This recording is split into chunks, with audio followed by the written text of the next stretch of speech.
Climate change. The biggest problem for humans to face. It must be managed urgently.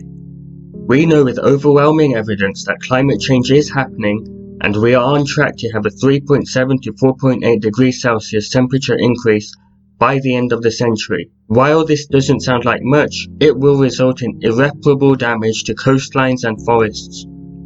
Action must be taken. Right now, there are over 800 million people globally, 10% of the world's population, that are already feeling the impacts of climate change, and this is only going to get worse without any action. Conservation International aims to address this by helping communities adapt and is currently working to prevent further suffering by reducing emissions and enhancing carbon storage, including through the restoration of wetlands to enhance water storage, protecting communities from storm surges. Only 2% of global climate investment is used for natural solutions, even though it is one of the most economical methods of tackling climate change. The organization has been working with governments and communities to establish policies, securing sustainable financing to protect wetlands, and also works with the private sector to restore ecosystems, providing jobs for locals. The global population is in a period of rapid growth. The UN has projected a population of 8.5 billion by 2030, with starvation and dehydration as issues today, and a population that is growing in wealth, resulting in the production of more resource-intensive food.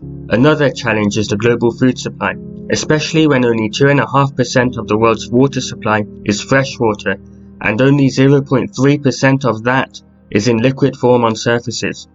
A huge 70% of the world's fresh water is used for agriculture. To make matters worse, untreated waste is a leading cause of polluted freshwater, affecting coastal fisheries, causing illnesses, and increasing costs for the medical treatment of those illnesses. Our food supply relies on our freshwater supply, and demand is set to increase by 35% by 2030. Scientists at Conservation International are looking into how farmers can increase production sustainably and ending overfishing, of which 30% of fisheries are overexploited or even depleted. Agriculture is responsible for 80% of deforestation annually, which accounts for 11% of human-caused greenhouse gas emissions, with 120 prescription drugs worldwide originating from forest plants.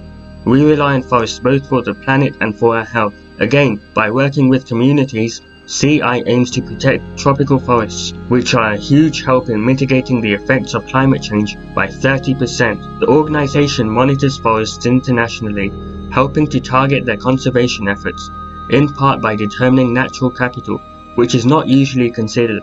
As an example, countries with a low gross domestic product are often rich in biodiversity, but governments and businesses can overuse these resources, harming the world environmentally in the long run. By using existing data, CI maps ecosystems such as water sources and carbon storages, allowing for governments and businesses to tackle decisions on a more detailed grounds, including the underestimated value of natural resources. Through the Direct Connection initiative, leaders in government and the private sector are educated on the significance of natural resources and how they can be sustainably managed.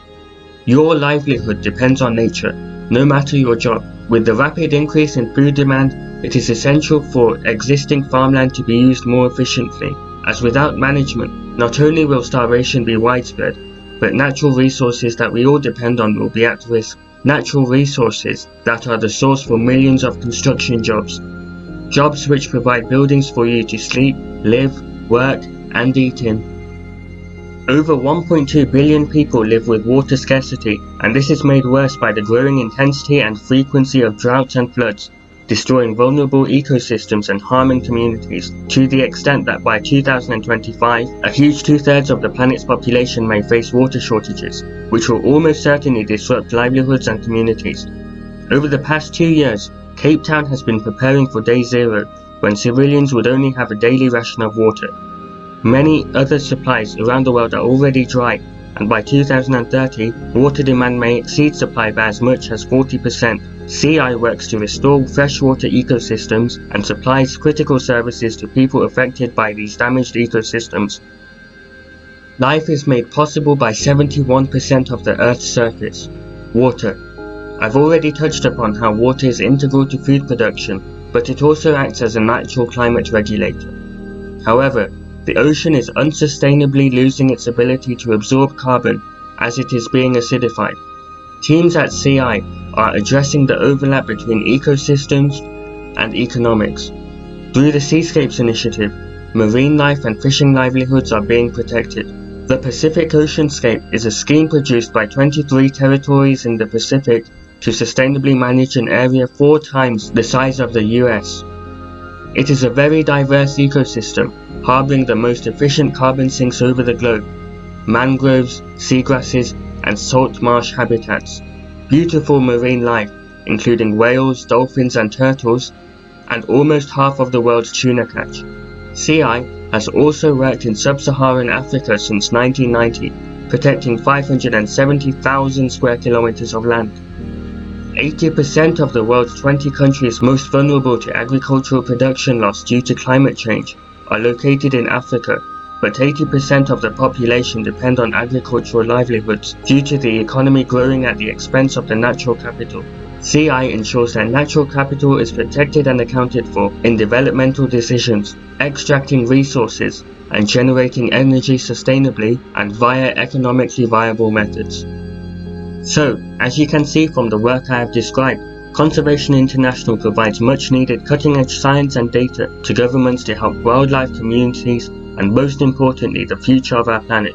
As a world leader in what they do, CI is always observing and analyzing scientific data to get the most out of nature and protect our worldwide ecosystem through innovative techniques. CI has been working hard on finding the best solutions to all of these problems I mentioned and more through huge projects that I haven't even mentioned, such as restoring the coral reefs of Costa Rica, protecting the greater Mekong region, managing many other seascapes globally, protecting Indonesia from deforestation and heavy pollution, and many more.